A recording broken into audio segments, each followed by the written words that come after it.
Hallelujah. आज मैं सिर्फ आपको गिविंग के ऊपर बताऊंगा थोड़ा सा, और परमेश्वर आपसे बात करे, मैं विश्वास करता हूं। बाइबल इस प्रकार से बताती है, हमने पिछले दिनों भी सुना था कि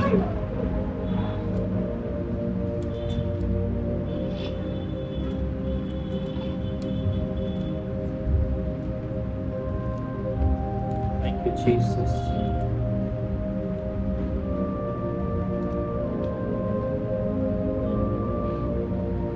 इफिसियों में इस प्रकार से लिखा है 2:19 के अंदर, यहां पर लिखा है, इसलिए तुम अब विदेशी और मुसाफिर नहीं रहे, परंतु पवित्र लोगों के संगी, स्वदेशी और परमेश्वर के घराने के हो गए हो।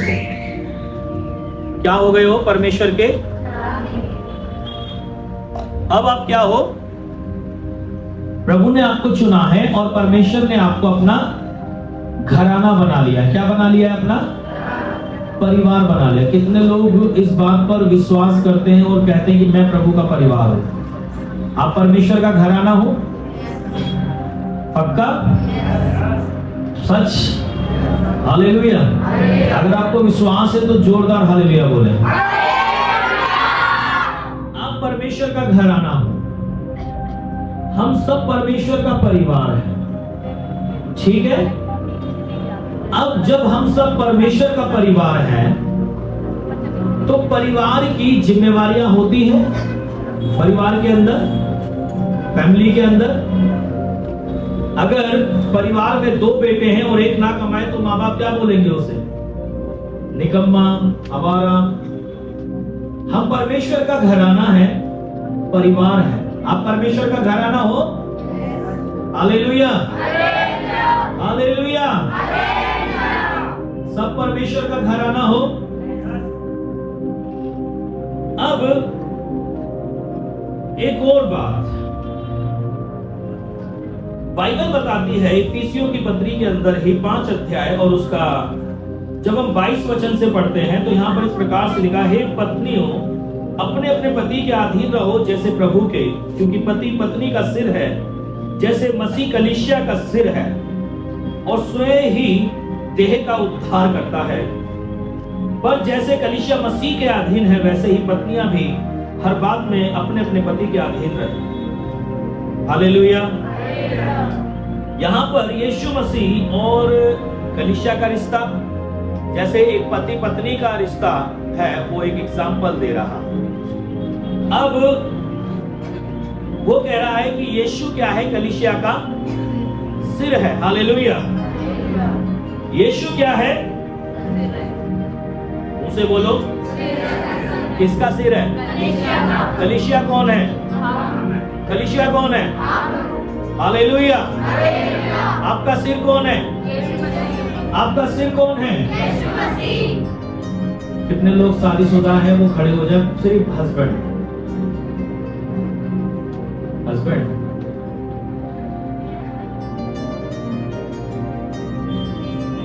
हालेलुया। सब लोग खुश हो अपनी पत्नियों से? भली पत्नी है। अरे भाई खुश नहीं होगा? कोई बात नहीं, हाथ खड़ा कर दो, घोषणा कर दो, आज से मैं खुश हूं, मेरी पत्नी भली है। हालेलुया। देखो इनकी पत्नी कुछ गड़बड़ तो नहीं कर रही। आपकी पत्नियां आपके घर के अंदर है।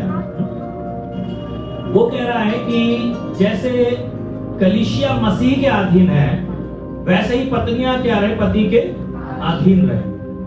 अब आपकी जो पत्नियां हैं, अगर वो किस लिए आप अपने घर के अंदर लाए विवाह करके? कि वो आपके घर बार को संभाले, देखे, नीति वचन 31 के अनुसार।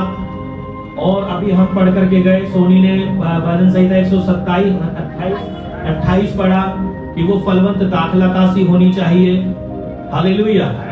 वो घर के सारे कामकाज को, सारे चीजों को संवारने वाली, सजाने वाली, सब कुछ को बेहतर करने वाली। अभी समय नहीं तो मैं वचन से इस बात को दिखा सकता हूँ। पवित्र वचन क्या बताता है पत्नियों के लिए, नहीं तो बहनें बोलेंगे आज तो हम पे बचा होगा। ये मैं सिर्फ एक एग्जाम्पल के लिए आपको बता रहा हूं, एक एग्जाम्पल के लिए बता रहा हूं। अगर आपकी पत्नियां जिस मकसद के साथ आपने उनसे विवाह किया कि मैं एक स्त्री के बगैर अधूरा हूं और मुझे एक सहायक की आवश्यकता है, और वो सहायक मेरे साथ, मेरे सुख में, मेरे दुख में, मेरे हर परिस्थिति के अंदर मेरा सहयोगी रहे, और मेरे जो आने वाला भविष्य है उसमें मेरे साथ रहे, मेरे घर को और सुंदर बनाए और बेहतर बनाए। अगर वो आपके इच्छा के अनुसार नहीं है तो क्या आपका हृदय आपकी पत्नी से खुश होगा? बताइए।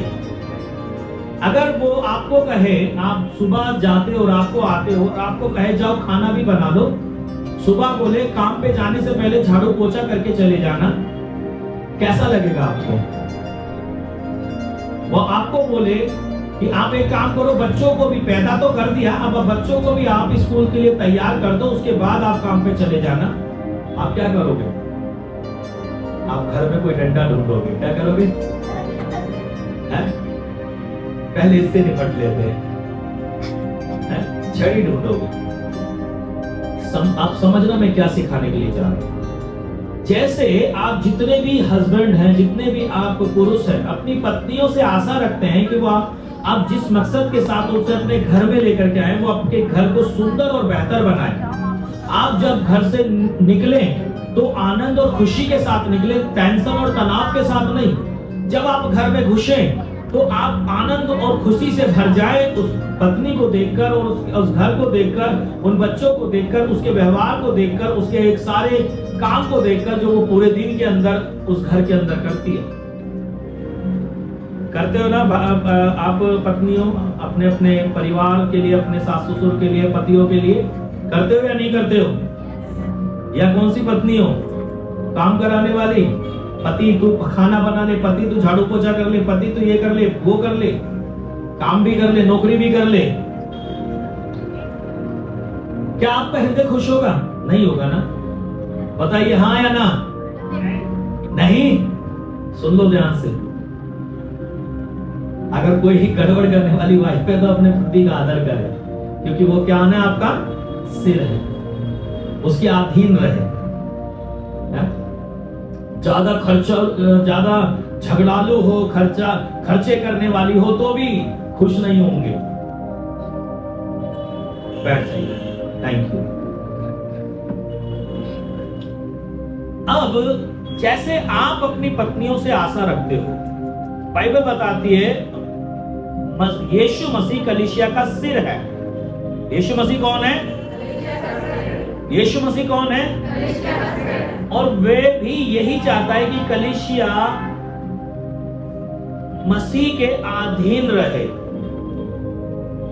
और वो सब काम करे उसके घर के अंदर, वो सारे काम करे जिस काम की, जिस सफाई की, जिस सुंदरता की उसके घर को आवश्यकता है, कि जब मसीह आए तो वो अपने घर को सुंदर पाए, सजा हुआ पाए, बेहतर पाए। वो घर आप खुद भी हो, वो घर ये परमेश्वर का भवन भी है, वो घर परमेश्वर की सेवकाई भी है, कि जहां आपको सारी चीजें देखनी है। बिकॉज हम परमेश्वर का परिवार हैं, हम परमेश्वर का घराना है। हालेलुया।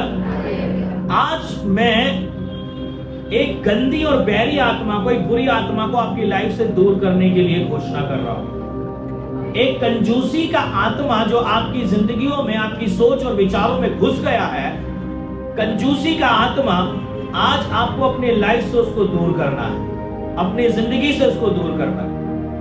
अब वो कह रहा है कि आप परमेश्वर का परिवार हो, आप परमेश्वर का घराना हो।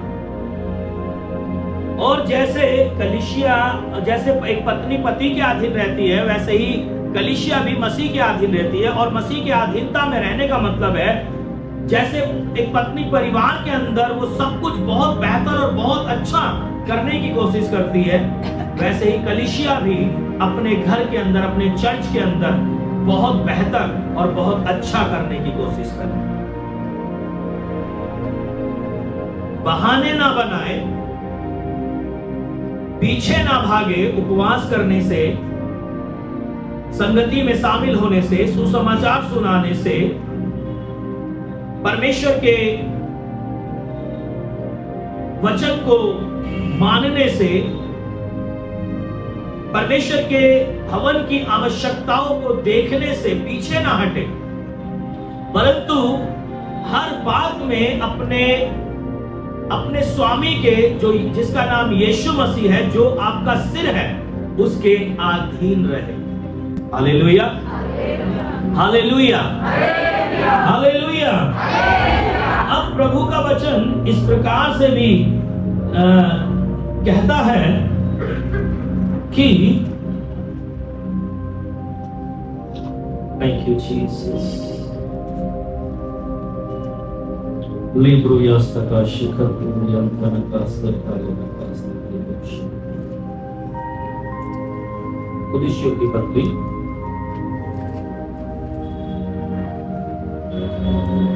उसका 1 अध्याय और 15 वचन में इस प्रकार से लिखा है, वह तो अदृश्य परमेश्वर का प्रतिरूप और सारी सृष्टि में पहलौठा है, क्योंकि उसी में सारी वस्तुओं की सृष्टि हुई, स्वर्ग की हो अथवा पृथ्वी की, देखी या अनदेखी, क्या सिंहासन, क्या प्रभुताएं, क्या प्रधानताएं, क्या अधिकार, सारी वस्तुएं उसी के द्वारा और उसी के लिए सृजी गई हैं।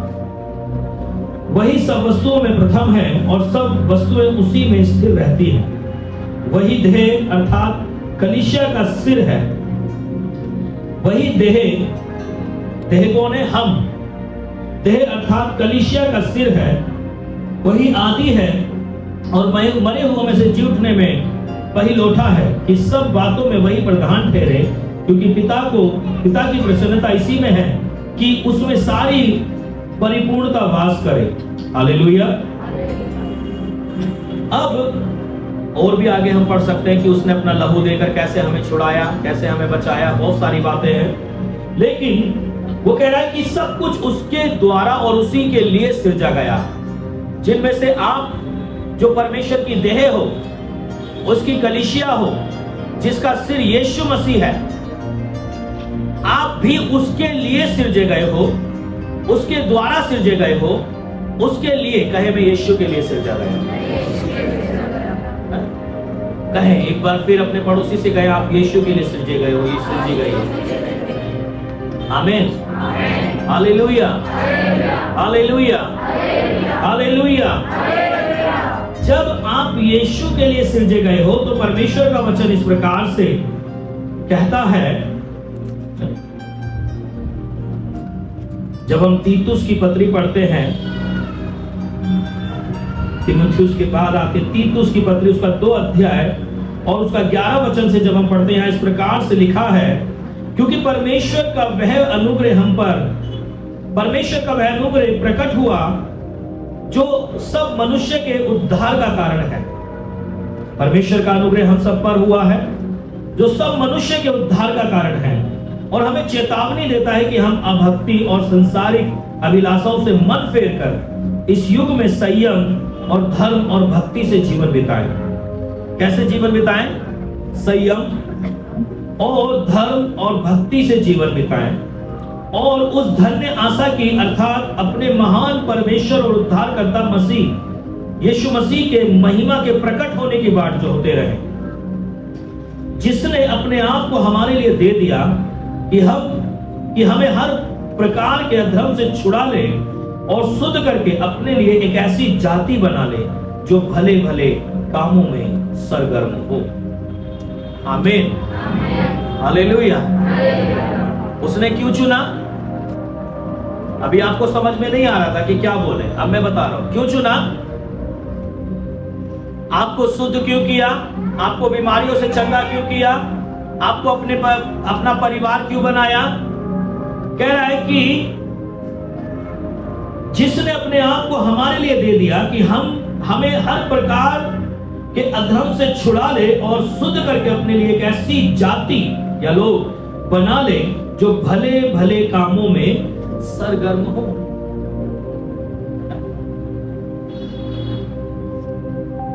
जो भले भले कामों में सरगर्म हो, मतलब हर समय तैयार रहे, हर समय उनके अंदर एक ज्वालामुखी फूटता रहे, एक ज्वालामुखी चलता रहे कि हाँ मुझे प्रभु के लिए जीना है, मेरे यीशु के लिए जीना है, मेरे परमेश्वर के लिए मुझे जीना है। इससे पहले कि मैं अपने आप को देखूं, अपनी फैमिली को देखूं, जिसने मुझे देखा इस दुनिया के अंदर, जिसने मुझ पर दृष्टि की इस दुनिया के अंदर, जब मैं लाचार था, जब मैं बीमार था, जब मैं कष्ट में था, जब मैं दुष्ट आत्मा से ग्रस्त था, जिसने मुझ पर दृष्टि करी, अब मुझे सबसे पहले उसको देखना है। हालेलुया। क्योंकि मेरी जिंदगी का सबसे बड़ा सौभाग्य यह है कि उसने इस दुनिया के कीचड़ से निकालकर मुझे अपना परिवार बना लिया है, मुझे अपना बेटा अपना बेटी बना लिया है। यह मेरा सौभाग्य है। मैं इस लायक नहीं था, मैं इस लायक नहीं थी। अगर आप इस बात को समझते हैं तो मैं विश्वास करता हूं कि आज का वचन आपकी लाइफ के अंदर 100% काम करने के लिए जा रहा है। और अगर आपको लगता है कि आप बहुत धर्मी हैं, इसलिए परमेश्वर ने आपको चुना, तो आपके लिए नरक तैयार है, क्योंकि परमेश्वर धर्मियों के लिए नहीं आया। हालेलुया। परमेश्वर धर्मियों के लिए नहीं आया। उसने हम तुच्छों को, हम जो कुछ भी नहीं थे, उसने हमको संसार की कीचड़ से, गंदगी से निकाला। हम बुराई में जीवन बिताते थे, गलत कामों में जीवन जीते थे, समस्याओं में पड़े हुए थे, लाचारियों में पड़े हुए थे, कोई समाधान हमारी लाइफ में नहीं था। वो परमेश्वर की दृष्टि हमारे ऊपर हुई। उसने हमें चुना कि हम उसका परिवार बन जाएं, जो स्वर्गों के स्वर्ग में विराजमान है। इधर देखें सब लोग, जो कहां विराजमान है? स्वर्गों के स्वर्ग में विराजमान है, तीसरे स्वर्ग में विराजमान है, जो ये कहता है कि वो हमें अपने साथ स्वर्गीय स्थानों में बैठाता है। हालेलुया। हम उसका फैमिली है, हम उसका परिवार है, हम उसका घराना है, हम मसीह की देह हैं, मसीह हमारा सिर है।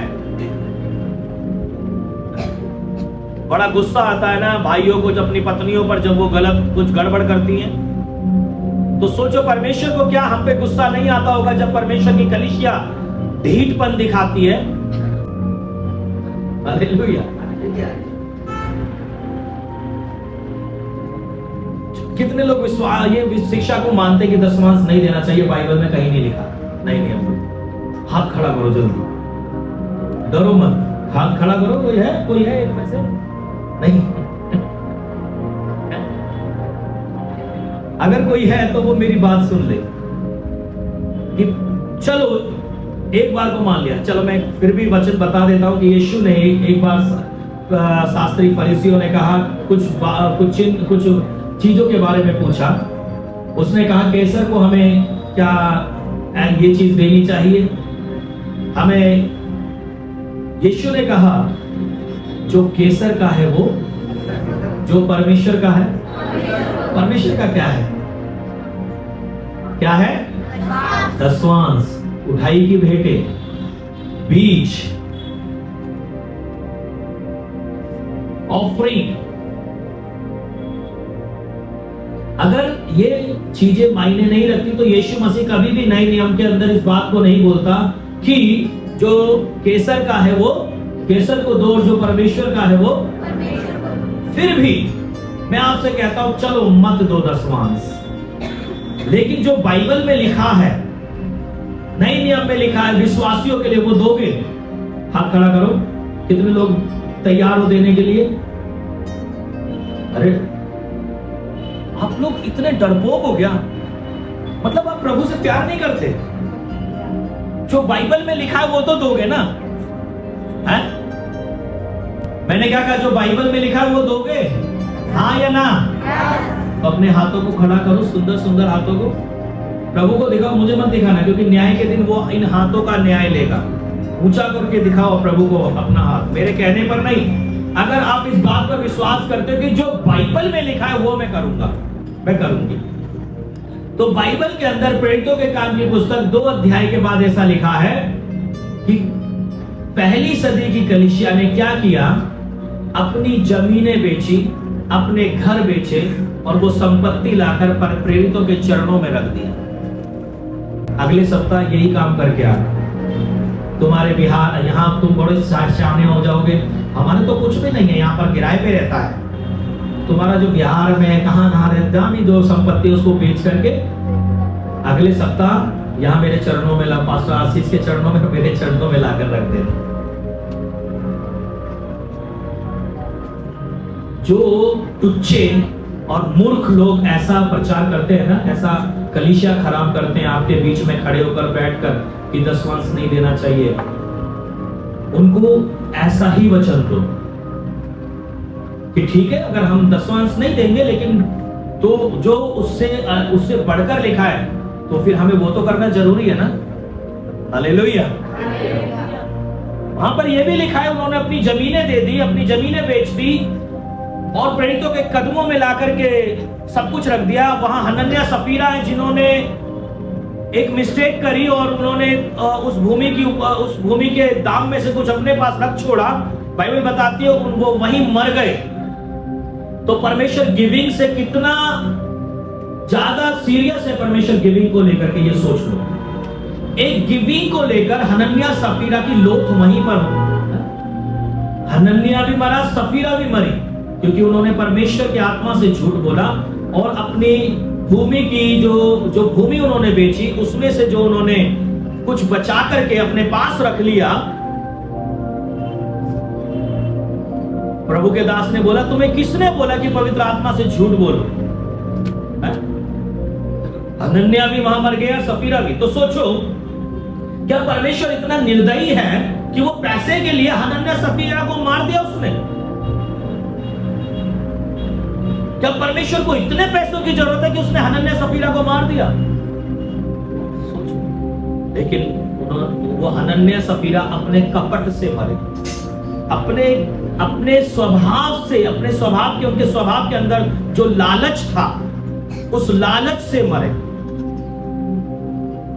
आज विश्वासी जो मर रहा है ना, कर्जे में, कमा रहे हो लेकिन कर्जे में हो, कमा रहे हो लेकिन अच्छा नहीं खा रहे हो, कमा रहे हो लेकिन अच्छा नहीं पहन रहे हो, कमा रहे हो लेकिन रोज रोते हो, कमा रहे हो लेकिन फिर भी समस्याएं जीवन में है। क्यों? क्योंकि तुमने हनन्याह सफीरा के समान अपनी जिंदगी को बना लिया है। हालेलुया। हनन्याह सफीरा की लोथ वहीं रह गई, वो वहीं मर गए। परमेश्वर गिविंग को लेकर इतना सीरियस है क्योंकि दुनिया के अंदर सारे काम परमेश्वर करता है, लेकिन गिविंग वो सारे कामों को करने के लिए धन की आवश्यकता है और वो धन परमेश्वर अपने लोगों से निकलवाना चाहता है। हम खुदा को कुछ भी नहीं दे सकते, खुदा हमें सब कुछ देता है। जैसे प्रभु की दासी ने बोला, वो बोने वाले को बीज और खाने वाले को रोटी देता है, इसलिए तू भोर को भी अपना हाथ मत रोक और सांझ को भी अपने हाथ को पीछे न कर। भोर को तू इसलिए वो विश्वास के साथ तू एक बड़ी कटनी काटने के लिए जा रहा है, और सांझ को तू इसलिए वो क्योंकि तूने परमेश्वर से आशीष पा करके अपने घर में कदम रखा। आमीन, हालेलुया। तुझे परमेश्वर के घर की चिंता होनी चाहिए। तुझे चिंता होनी चाहिए कि मैं परिवार का सदस्य हूं, मैं परमेश्वर का घराना हूं, मैं खुदा का परिवार हूं। मुझे क्यों चिंता नहीं है कि मेरे परिवार की क्या जरूरत है, मेरे भवन की, मेरे परमेश्वर के भवन की क्या जरूरत है।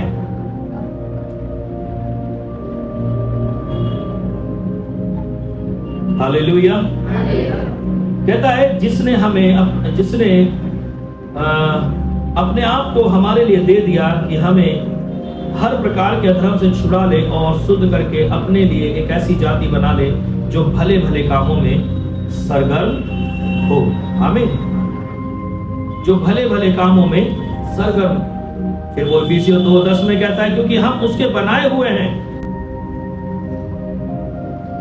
हम किसके? हम उसके बनाए हुए हैं। क्योंकि किसके बनाए हुए हो आप? हालेलुया। आज हजम नहीं हो रहा खुदा का वचन, अटक हलक से नीचे नहीं जा रहा है। हालेलुया। किसके बनाए हुए हो? अगर समझ में आ रहा है तो आनंद के साथ बोलो, किसके बनाए हुए हो? किसके बनाए हुए हो? क्यों बनाया यीशु मसीह ने तुम्हें? है? आदम और हव्वा को यीशु मसीह ने क्यों बनाया था? आदम को क्यों बनाया था? अदन की रखवाली करने के लिए। परमेश्वर ने पहले अदन बनाया और फिर किसको बनाया? और आदम को क्या कहा कि तू इसमें काम करेगा, इसकी रखवाली करेगा। हालेलुया। परमेश्वर ने आपको बनाया है, वो कह रहा है, और मसीह यीशु में उन भले कामों के लिए सिरजे गए हैं जिन्हें परमेश्वर ने पहले से हमारे करने के लिए तैयार किया। परमेश्वर ने पहले से हमारे करने के लिए तैयार किया। चाहे आप गरीब हो, चाहे आप अमीर हो, चाहे आप के पास कुछ है चाहे नहीं, बाइबल के अंदर कोई भी ऐसा कैरेक्टर नहीं, कोई भी ऐसी उदाहरण नहीं जो हमें ना मिले। कंगाल विधवा का हमारे पास उदाहरण है, कुरनेलियुस जो धनी था उसका हमारे पास उदाहरण है। बाइबल के अंदर हर एक व्यक्ति के हमारे पास उदाहरण है जिन्होंने परमेश्वर के राज्य में काम किया, प्रभु के परिवार में, प्रभु के घराने में काम किया, और वे उनकी गवाही आज तक बनी हुई है। उनकी गवाही आज तक बनी हुई है। आपको मालूम, परमेश्वर आपको जहां आप हो वहां से ऊंचाई पर लेकर जाना चाहता है। अच्छे घरों में, अच्छे मकानों में, अच्छे जगहों में परमेश्वर आपको लेकर जाना चाहता है, लेकिन आप अपने खुद के निकम्मे विश्वास के कारण वहीं पड़े हो जहां पर आप हो। मैंने पिछले समय भी बताया था, अगर आपकी डेस्टिनी चेंज नहीं हो रही है, आपका जो पुराना जीवन है वो बदल नहीं रहा है, तो कहीं ना कहीं गड़बड़ है आपकी लाइफ के अंदर। हालेलुया। अभी पिछले समय मैंने सुना कुछ लोगों के ताइथ चोरी हो गए। उन्होंने बड़ी ईमानदारी के साथ दशमांश रखा, लेकिन चोरी हो गया। कौन थे वो लोग? गीता कॉलोनी से खड़े हो जाए। और कोई और भी एक व्यक्ति के बारे में बताया था, किसी बहन के बारे में। नहीं, आशीष के से क्या उन्होंने रखा तो उनके साथ, दूसरे के साथ क्या खड़े होने के बाद क्या हुआ था? दे नहीं पाए। हाँ, इनका कितना ताइथ था भैया? 4000 ताइथ चोरी हो गया। ओके, तो आपने ताइथ नहीं दिया? अच्छा, देने के लिए रखा था लेकिन चोरी हो गया, इसलिए आप दे नहीं पाए। चलिए बैठ। मैं कुछ सिखा रहा हूं आपको, आप सबको सिखा रहा हूं। भैया के द्वारा आप सीखेंगे, क्योंकि इनके जीवन में वो घटना घटी है।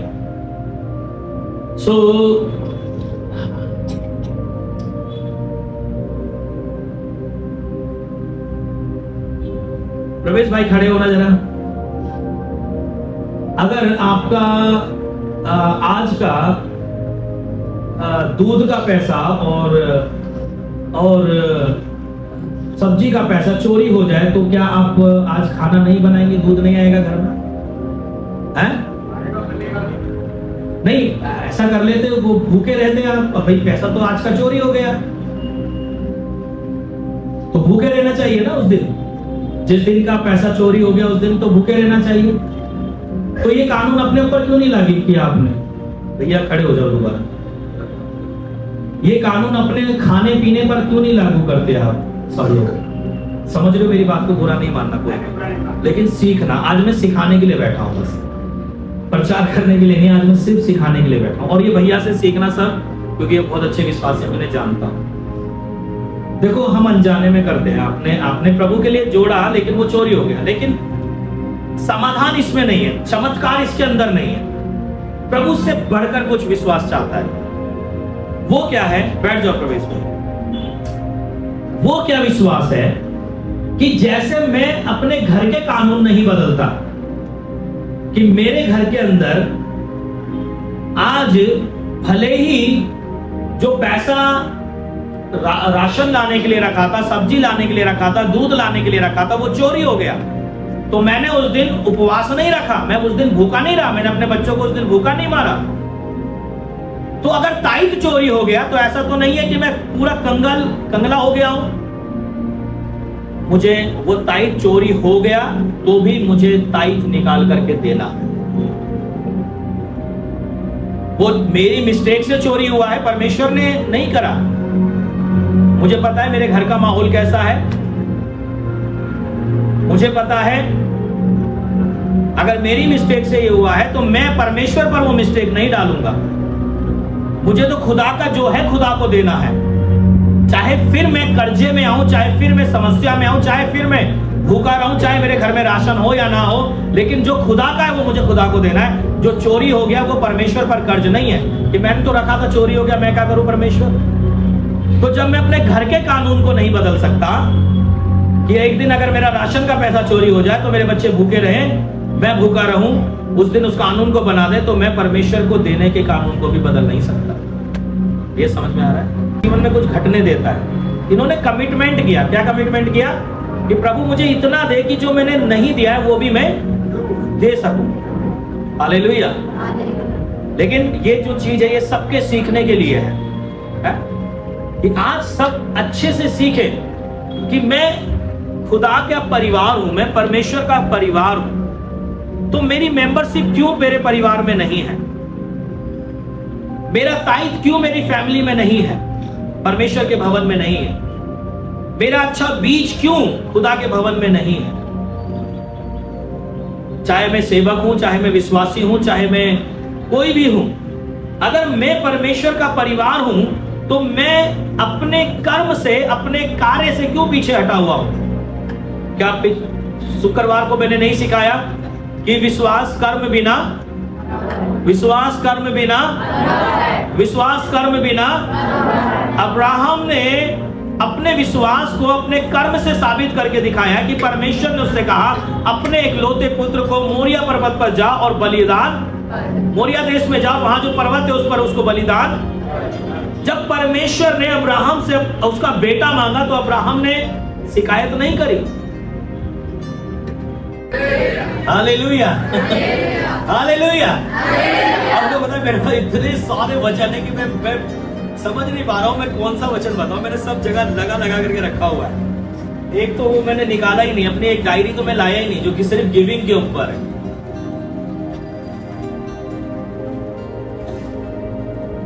आपको पता है दाऊद इतिहास की पुस्तक के अंदर जब दाऊद मंदिर बना रहा था, दाऊद क्या बना रहा था?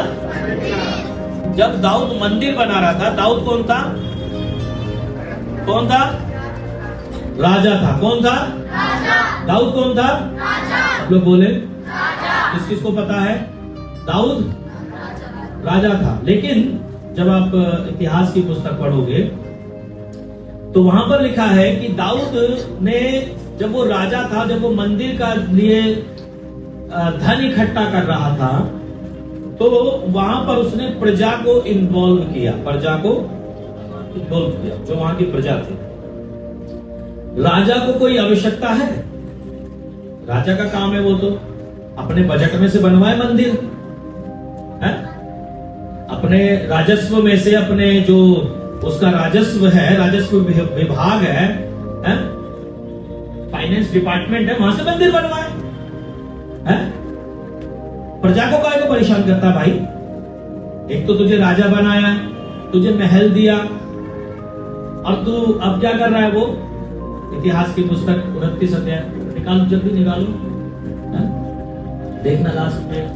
अब वो क्या कर रहा है? वो प्रजा को इन्वॉल्व कर रहा है, क्योंकि उसे पता है कि जो ब्लेसिंग है वो ब्लेसिंग सिर्फ मुझ में नहीं खुलनी है, वो ब्लेसिंग सब में खुलनी चाहिए, पूरी कौम में खुलनी चाहिए, परमेश्वर की उस जाति में खुलनी चाहिए जिसको परमेश्वर ने अपना निज धन करके चुना है।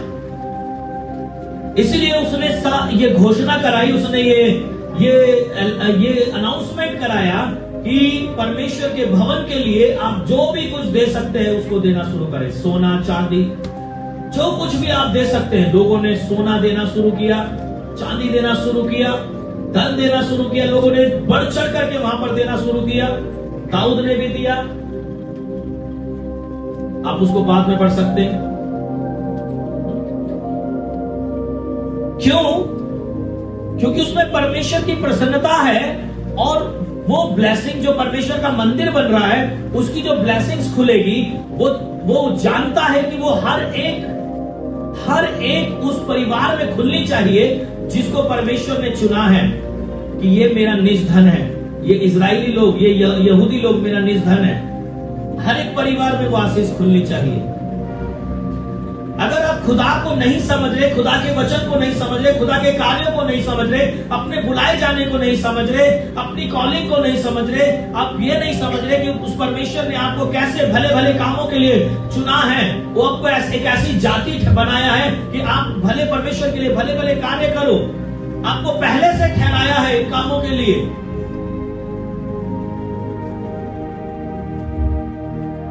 कि आप जब 1000 रुपए टाइप दे रहे हो ना ईमानदारी से, तो परमेश्वर उसको बढ़ाना शुरू कर देगा। जब आप बो रहे हो ईमानदारी से, तब परमेश्वर आपको बढ़ाना शुरू कर देगा। आपको छोटे घर से बड़े घर में लेकर आएगा, आपको प्रोस्पेरिटी के अंदर लेकर के आएगा, आर्थिक संपन्नता के अंदर लेकर के आएगा। एक व्यक्ति आर्थिक संपन्नता में तभी बढ़ सकता है जब वो परमेश्वर के राज्य में काम कर रहा है, परमेश्वर के राज्य में काम कर रहा है। बाइबल इस प्रकार से बताती है, बहुत सारे वचन हैं, लेकिन मैं कुछ ही वचनों को बता करके मैं चाहता हूं कि मैं समाप्त करूं। हाँ, 2 कुरिन्थियों 8 अध्याय उसका 1 वचन से हम लोग पढ़ेंगे। अब हे भाइयों, हम तुम्हें परमेश्वर के उस अनुग्रह का समाचार देते हैं जो मकिदुनिया की कलीसिया पर हुआ है, कि क्लेश की बड़ी परीक्षा में उनके बड़े आनंद और भारी कंगालपन में उनकी उदारता बहुत बढ़ गई। ये एक कलीसिया है जो परमेश्वर के लिए बड़े काम कर रही है। आप कहते हो मेरे पास तो कुछ नहीं है, मैं कंगाल हूं, तो बाइबल के अंदर ऐसी भी कलीसिया है। आज दुनिया के अंदर ऐसे भी लोग हैं जो अपने परिस्थिति को नहीं देखते, लेकिन विश्वास को देखते हैं कि परमेश्वर मेरे लिए क्या बड़े काम कर सकता है। आमीन, हालेलुया। और वो कहता है, अब हे भाइयों, हम तुम्हें परमेश्वर के उस अनुग्रह का समाचार देते हैं जो मकिदुनिया की कलीसियाओं पर हुआ है, कलीसियाओं पर हुआ है, कि क्लेश की बड़ी परीक्षा में उनके बड़े आनंद और भारी कंगालपन में उनकी उदारता बहुत बढ़ गई। अब इसके अंदर है कंगालपन उनके जीवन में, और वो कह रहा है ये परीक्षा आई है, ये परीक्षा आई है। तो क्या बीजीएनएफ चर्च में परीक्षा नहीं आ सकती थोड़े समय के लिए? क्या हम लोग थोड़े समय के लिए, जब से हम यहां पर आए हैं, दुष्ट आत्मा ने हमें चैलेंज दिया कि मैं तुम्हें यहां टिकने नहीं दूंगी। इस एरिया की जो स्पिरिट है, हर एरिया का एक प्रधान दुष्ट आत्मा होती है।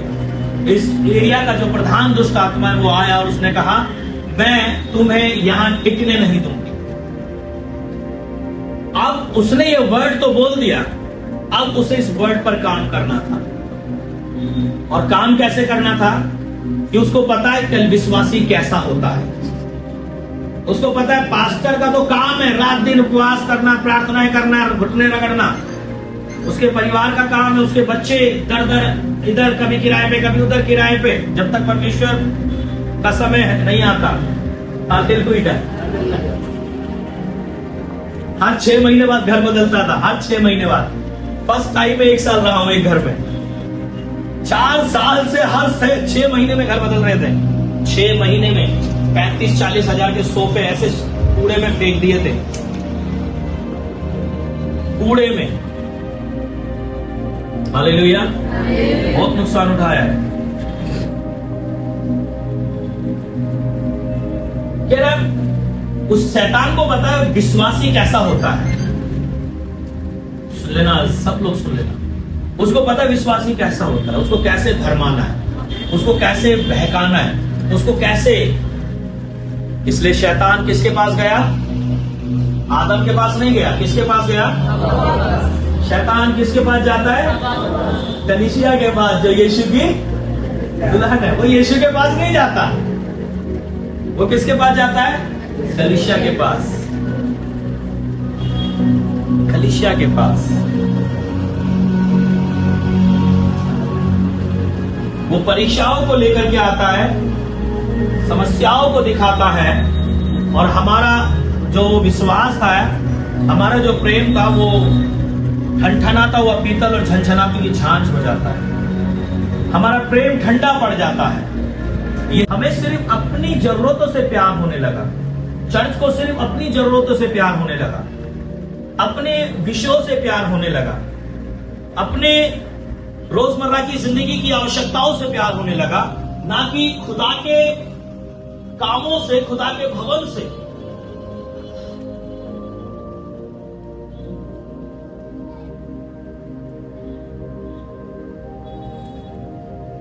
वो कलीसिया के ऊपर परीक्षा आई है। परीक्षाएं हम सब पर आती है, पर वो क्या कह रहा है? वो कलेश में आनंद कर रहे हैं और कंगाल पर में उनकी उदारता बढ़ गई है, उनकी गिविंग बढ़ गई है, उनका देना बढ़ गया है।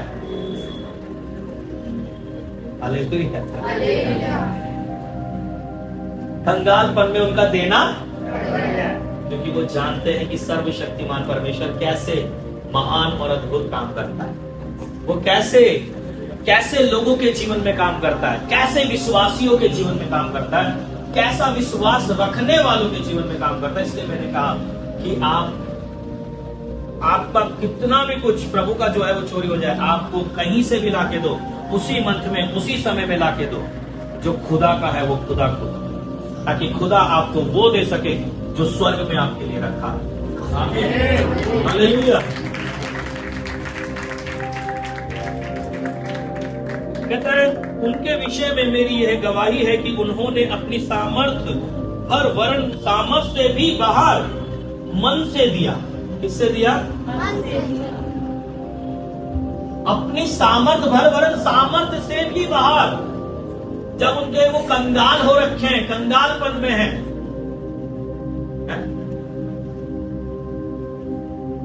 उन्होंने सामर्थ्य से बाहर आकर के दिया। परमेश्वर आपको पूछ नहीं सिर ठहराएगा। अगर उसने कह दिया तो वो करेगा।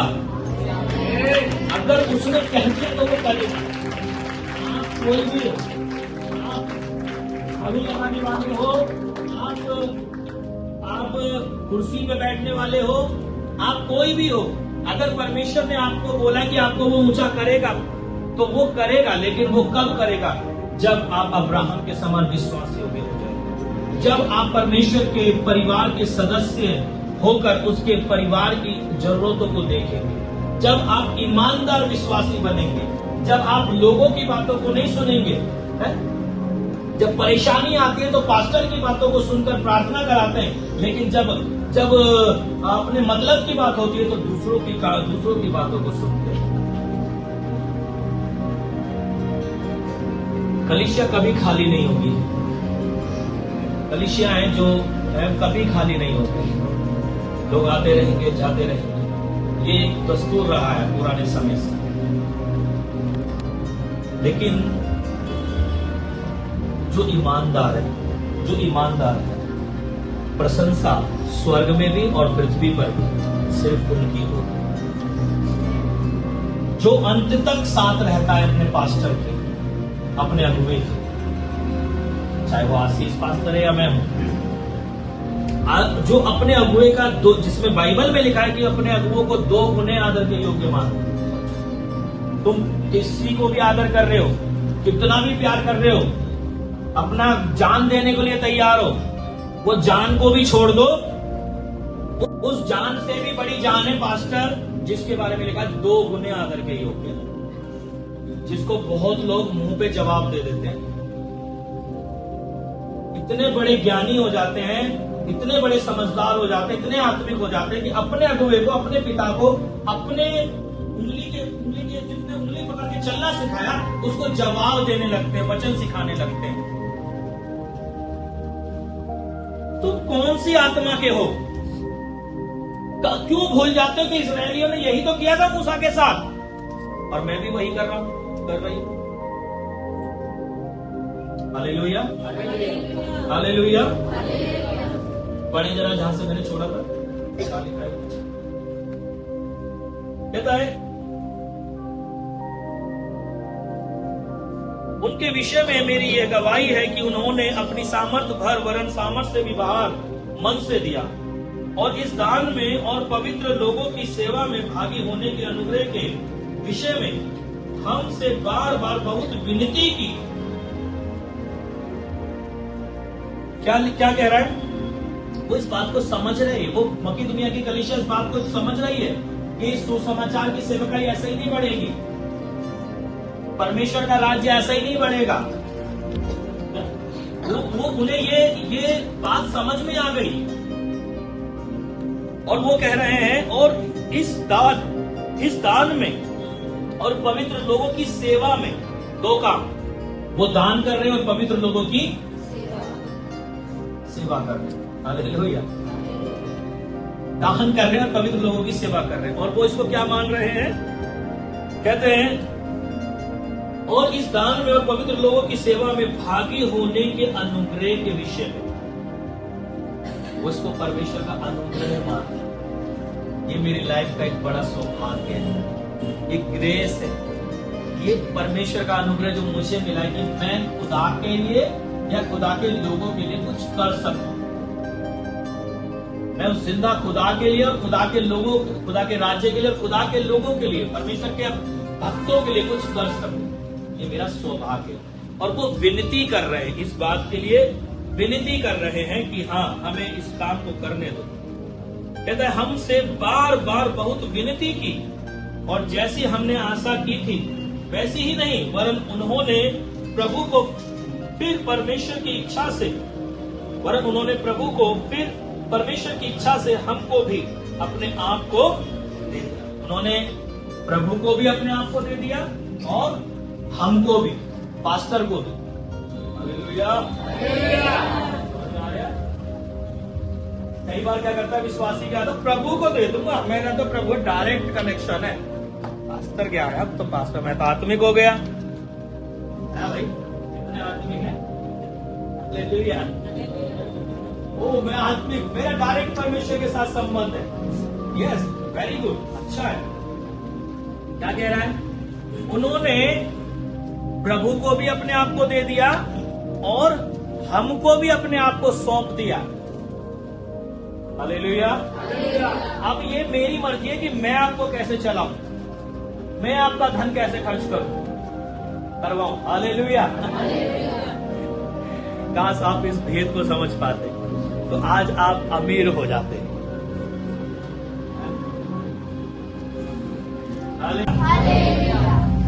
कह रहा है कि और जैसी हमने आशा की थी वैसी ही नहीं, वरन उन्होंने प्रभु को फिर परमेश्वर की इच्छा से और हमको भी अपने आप को दे दिया। इसलिए हमने तीतुस को समझाया कि जैसा उसने पहले आरंभ में किया वैसा ही तुम्हारे बीच में इस दान के काम को पूरा भी कर दो। बहुत सारी बातें आगे लिखी है। इसलिए जैसे तुम हर बात में अर्थात विश्वास में, वचन में, ज्ञान में और सब प्रकार के यत्न में और उस प्रेम में जो हम से रखते हो बढ़ते जाते हो, वैसे ही इस दान के काम में भी बढ़ते जाओ। हालेलुया। इस दान के काम में भी इस दान के काम में भी मैं आज्ञा की रीति पर तो नहीं, परंतु दूसरों के उत्साह से तुम्हारे प्रेम की सच्चाई को परखने के लिए कहता हूं। तुम हमारे प्रभु यीशु मसीह का अनुग्रह जानते हो कि वह धनी होकर भी तुम्हारे लिए कंगाल बन गया, ताकि उसके कंगाल हो जाने से तुम धनी हो जाओ। हालेलुया। हालेलुया। यीशु मसीह किसके लिए कंगाल बन गया? ना ना ना ना, किसके लिए? हाँ, हमारा बोला तो पड़ोसी ले जाएगा। हालेलुया। किसके लिए कंगाल बना यीशु? किसके लिए कंगाल बना? कि आप क्या बन जाएं? आज आप धनी हैं। हर बात में कमी है।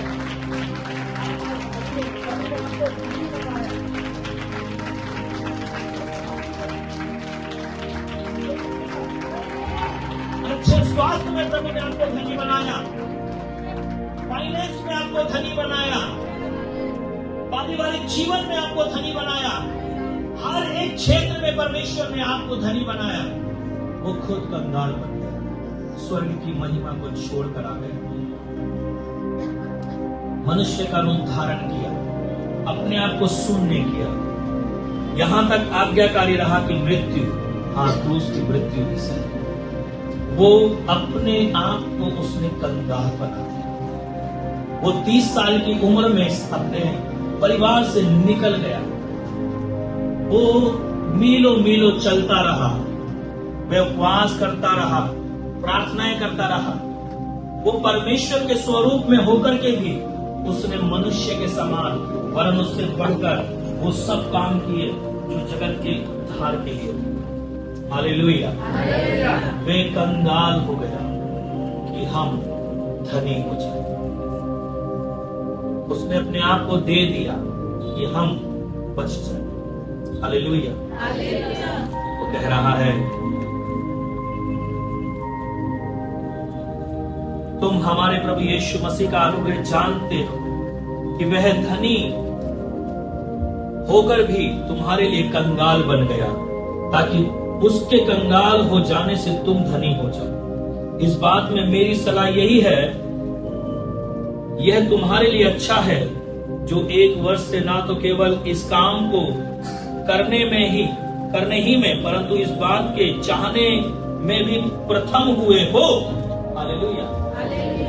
वो 1 साल से कंगाल है कलेश में, लेकिन वो कह रहा है कि तुम उसकी जो सेवकाई है, पौलुस की जो सेवकाई है, वो पूरे यूरोप के अंदर अलग अलग जगहों के अंदर है, बहुत जगह फैली हुई है। अब वो कह रहा है कि सब जगह जहां कहीं भी सेवकाई है, अंदर को थोड़ा सा हिलाओ, जहां कहीं भी सेवकाई है, हालेलुया, उन सब जगह की सेवकाई के अंदर तुम प्रथम वो कलीसिया हो, प्रथम वो लोग हो जो लगातार विश्वास योग्य हो।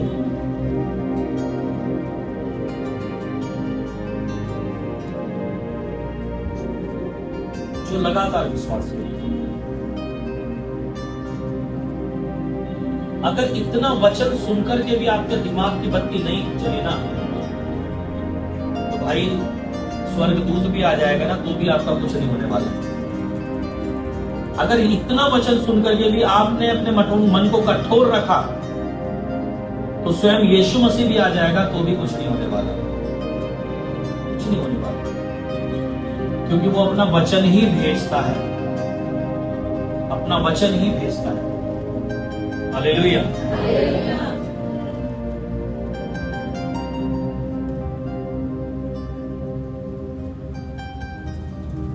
इसलिए अब यह काम पूरा करो कि जैसा इच्छा करने में तुम तैयार थे, वैसे ही अपनी अपनी पूंजी के अनुसार भी। देखो बाइबल में लिखा है, मैं बाइबल का वचन बता रहा हूं। तुम्हारी जो पूंजियां हैं, पूंजी समझते हो? बैंक बैलेंस, विरासत। हालेलुया। तुम्हारी जो पूंजी है, कह रहा है अपनी अपनी पूंजी के अनुसार। अब 2 लिखा अपनी अपनी, कहीं ये बस सोच रहा नहीं, मैं तेरी और मेरी नहीं। पति कहे पत्नी तुम्हारी और मेरी नहीं है, पत्नी कहे तुम दे देना, मैं क्या करूं। हालेलुया। अपनी अपनी पूंजी के अनुसार भी करो, क्योंकि यदि मन की तैयारी हो तो दान उसके अनुसार ग्रहण भी होता है, जो उसके पास है, ना कि उसके अनुसार जो उसके पास नहीं।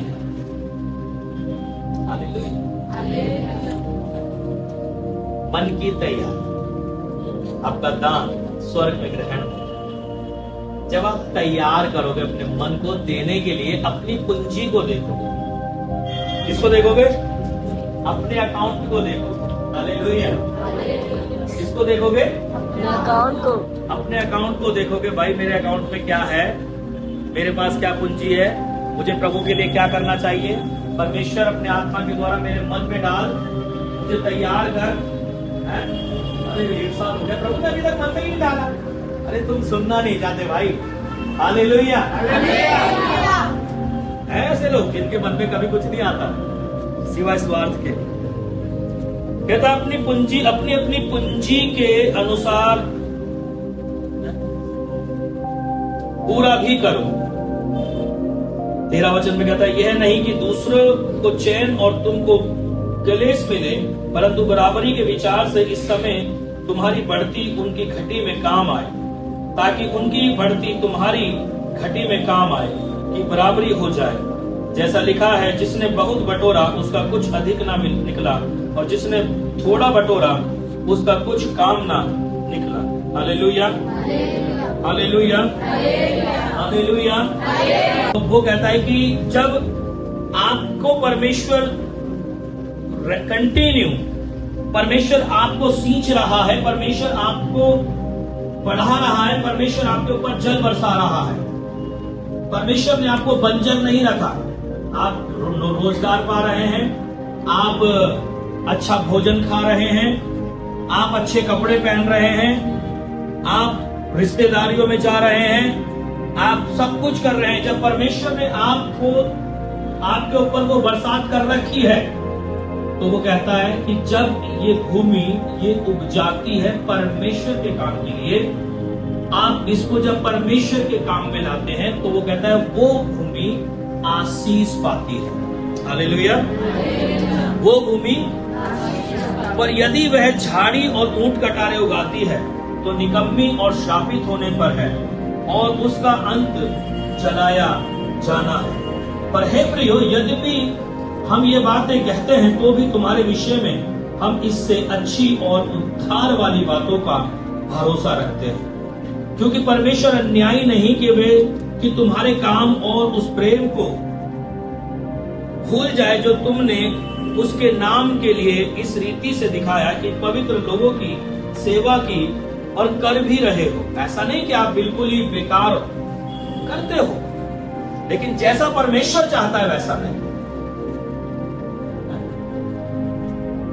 मेहनत कर रहे हो, कलीसिया का हिस्सा हो, लेकिन जैसा परमेश्वर चाहता है वैसा नहीं करते।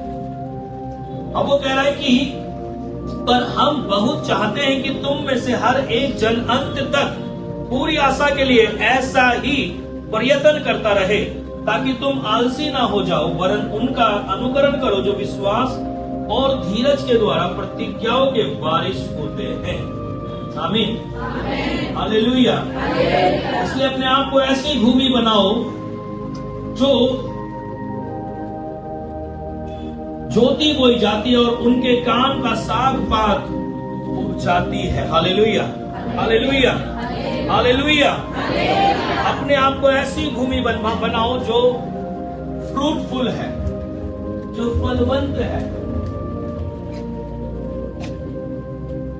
बंजर सूखी नहीं, ऊंट कटारे उगाने वाली नहीं। वचन जब अंदर जाता है ना, तो वो फल लेकर आना चाहिए। कोई सवाल किसी के अंदर? नहीं पास्टर जी, आपके प्रचार वचन नहीं पता, हमें ज्यादा पता है, बताओ। कितने लोग मक्की दुनिया की कलीसिया के विश्वासी के समान बनना चाहते हैं? आमीन। आपके हाथ छोटे हैं। हालेलुया। मैंने कहा कितने लोग मक्की दुनिया की कलीसिया के विश्वासी के समान अपना विश्वासी जीवन की गवाही दिखाना चाहते हैं। पौलुस कह रहा है उसने बड़ी सेवा करी, बहुत जगह सेवा करी, जगह जगह कलीसिया स्थापना करी, लेकिन एक कलीसिया की गवाही बाइबल के अंदर आ गई, मक्की दुनिया की कलीसिया। वो कलेश में है, आनंदित है। वो कंगालपन में है, गिविंग बढ़ गई है, देना बढ़ गया है। वो अपने अगुओं का आदर कर रही है। उन्होंने न केवल परमेश्वर को अपने आप को सौंपा, लेकिन परमेश्वर के द्वारा ठहराए हुए उसके दास दासी को भी अपने आप को सौंप दिया। आप जैसा मुझे चलाना चाहते हैं वैसा चलाओ, आप जैसा कहेंगे मैं वैसा करूंगा, आप जैसा कहेंगे मैं वैसा करूंगा। एक विश्वासी का काम सिर्फ यही है कि वो अपने पास्टर, अपने चरवाहे की अगुवाई में चले। जो उसका पास्टर बोले, जो उसका परमेश्वर का दास और दासी बोले, वो उसकी अगुवाई में चले। क्योंकि खुदा ने आपको भेड़ के समान उसे दिया है, और उसका काम है आपकी रखवाली करना, उसका काम है आपको छड़ी लगाना, उसका काम है आपको गोद में लेकर प्यार करना। उसका काम है आपको परमेश्वर के वचन से हस्तपुष्ट करना, आपको तंदुरुस्त बनाना। फिर आपका काम है बच्चे बचना, आपका काम है दूध देना, आपका काम है ऊन देना।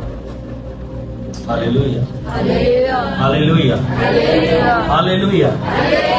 ऐसा करके हम किसी के लिए कुछ नहीं करते, परमेश्वर के लिए हम कुछ भी नहीं, हम सिर्फ अपने ऊपर एहसान करते हैं कि स्वर्ग के राज्य में मुझे एक मुकुट मिलेगा, इस पृथ्वी पर मेरी एक अच्छी टेस्टमनी होगी, एक अच्छी गवाही होगी, मैं मकेदुनिया की कलीसिया के समान एक ऐसा विश्वासी कहलाऊंगा जिसने अपने पास्टर के साथ कंधे से कंधा मिलाकर परीक्षाओं में खड़ा रहा, समस्याओं में खड़ा रहा, दुख और कलेश में खड़ा रहा, भागा नहीं, पीछे नहीं रहा, अपने आप को ज्यादा आत्मिक नहीं बनाया।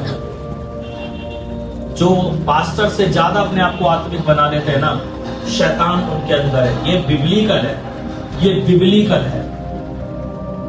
लूसीफर ने सिंहासन के, परमेश्वर ने अपने सिंहासन के करीब उसे रखा और लूसीफर ने सोचा कि अब ये सिंहासन ही शायद मिलेगा, परमेश्वर से बड़ा मैं बन चुका। उसने 1/3 स्वर्गदूतों को अपने फेवर में कर भी लिया, पर वो नीचे गिरा दिया। विश्वासी जब अपने आप को पास्टर से, अपने अगुवे से, अपने पिता से ऊपर लेकर जाता है, वो उठता नहीं, हमेशा गिरता है, हमेशा गिरता है। इसीलिए कभी पास्टर के अगेंस्ट में, अगुवे के अगेंस्ट में 2 गुने आदर के योग्य बनो। अपनी मिस्टेक्स को समझो। तो कितने भी आत्मिक हो जाओ, वो उसके लिए, अपने अगुवे के लिए, अपने अगुवे को ही धन्यवाद करो कि मैं जो भी हूं आज आपकी वजह से, मैं आज कितना भी बड़ा, मैं कैसा भी इस्तेमाल हो रहा हूं, मैं पहाड़ों को गिरा रहा हूं, मैं पहाड़ों को हटा रहा हूं, मैं लंगड़ों को चला रहा हूं, आज मैं जो भी हूं आपकी बदौलत। ये नहीं अरे पास्टर तुम कुछ नहीं हो, अब मैं नहीं, बिल्कुल भी नहीं। अपने अगुओं का आदर करो, वहीं से सब कुछ आएगी, वहीं से। कुछ भी व्यर्थ में नहीं लिखा है। आज इस बुरी आत्मा को अपनी लाइफ से हटाओ। सब चीजें फाइनेंस पे डिपेंड होती है और फाइनेंस कलीसिया के अंदर से निकलता है, चर्च के अंदर से निकलता है। फाइनेंस को चर्च लेकर के आता है। अगर वो ईमानदार हो, अगर वो ये जानता है कि मैं इस परिवार का सदस्य, मैं परमेश्वर के घराने का बेटा और बेटी, मैं बढ़ चढ़ करके काम करूंगा, मैं सबसे ज्यादा काम करूंगा, मैं सबसे ज्यादा गिविंग करूंगा, मैं सबसे ज्यादा परमेश्वर के राज्य में बोलने वाला बनूंगा। वो कहता है कि वो आपका कर्जदार नहीं रहेगा, आपको 100 गुना वापस लौटाएगा। आमीन।